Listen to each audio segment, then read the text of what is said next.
תודה רבה. בוקר טוב לכולם. My name is Reuven Rabinovich. I'm the son of Professor Nathan Rabinovich. And on behalf of my family, I would like to welcome you all to the third Nathan Rabinovich lecture, which aims to commemorate the legacy of my father, one of the forefathers of surgery in Israel. Professor Rabinovich emigrated to Israel, or at that time Palestine, in 1942, and shortly thereafter he joined Hadassah organization that at that time was in Mount Scopus as a house officer, obviously without pay.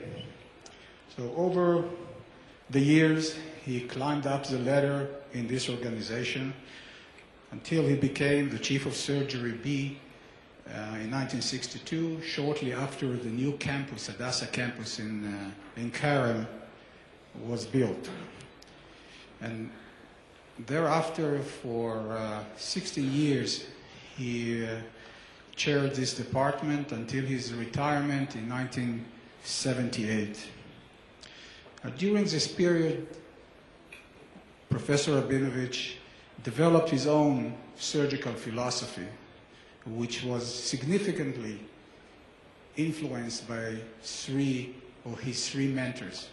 The one on the left is Professor Felix Mandel, who was one of the most prominent surgeons in the pre-World War II surgical world. He was a very famous surgeon in Vienna, and he immigrated to Palestine to become the first chairman of surgery in Hadassah. He also was the first surgeon to ever perform parathyroidectomy. And then there was Owen Wangenstein and Jacob Fine from Minnesota and Boston, respectively, who mentored his fellowships in the United States between 1950 and 1952. His philosophy was very clear and straightforward. He advocated to combine clinical work and research, to be totally dedicated to our patients, to be curious and never take things for granted. He was very famous for asking what's behind it, and he challenged everybody to ask the same question. Invest in your people. And lastly, excel in everything that you do. Be good was not good enough for him. What was his legacy? He pioneered academic surgery in Israel. He was the first to establish surgical research laboratory in this country. He was the first one to ever publish in the surgical literature. And I want to give you just an example of these two papers. I don't know if they project well, but this came out of Jerusalem, Palestine in 1946, and he co-authored the paper with Felix Mandel. This was published in the Journal of the International College of Surgeons. He also pioneered clinical surgery in Israel. He was the first to perform a Whipple operation in this country in 1952. He developed a very large practice with most difficult cases, which were referred to him from all over the country and also from other countries. And lastly, he raised generations of Israeli surgeons, and most of his close students, and some of whom are here, became chairman and led other generations of surgeons in Israel. Now, the first Nathan Rabinovich lecture was given by Bill Schechter from UCSF in 2007. The second one was given by Tom Scalia from Shock Trauma in Baltimore. And today, we are honored to have my friend LD Brit. Now, to appropriately present LD, I think I need at least 1 hour, if not more.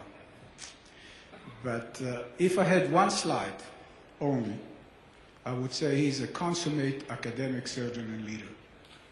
A consummate academic surgeon and leader. But since I was given the privilege of more slides, I will tell you a little bit about LD. He graduated from Harvard Medical School.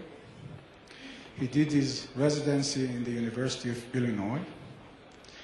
Then he followed with 2 fellowships. He did a research fellowship in Washington University, and then he did a clinical fellowship in shock trauma in Baltimore. His academic achievements are remarkable. He published 166 peer-reviewed publications, 48 book chapters, and he recently also was the lead editor in a book entitled Acute Care Surgery, Principle and Practice. I must say it's a pretty tough competition to my own textbook on acute care surgery. And lastly, he was a recipient as a principal investigator of 16 research grants. As far as leadership positions, I think LD either holding or held almost every possible leadership position in the United States. And the list is long, be ready. He's a professor and chairman at Eastern Virginia Medical School for many, many years, which is quite a rare thing for chairmen in the United States. He is the current president of the American College of Surgeons. He is a director of the American Board of Surgery. He is the president of the American Association for the Surgery of Trauma, which is a leading trauma organization in America. He is the president of the Society of Surgical Chairs. All the surgical chairs in the United States, he is their leader. He is the executive director of the Society of Black Academic Surgeons. He is the president-elect of the American Surgical Association, which is the most prestigious surgical society or organization in the United States, probably also the oldest one. He's a past president of the ACGME, the RRC, the Resident Review Committee for Surgery, which overviews all the surgical training in the United States. He's a past chairman of the American College of Board of Regents. He's a past president of the Southern Surgical Association.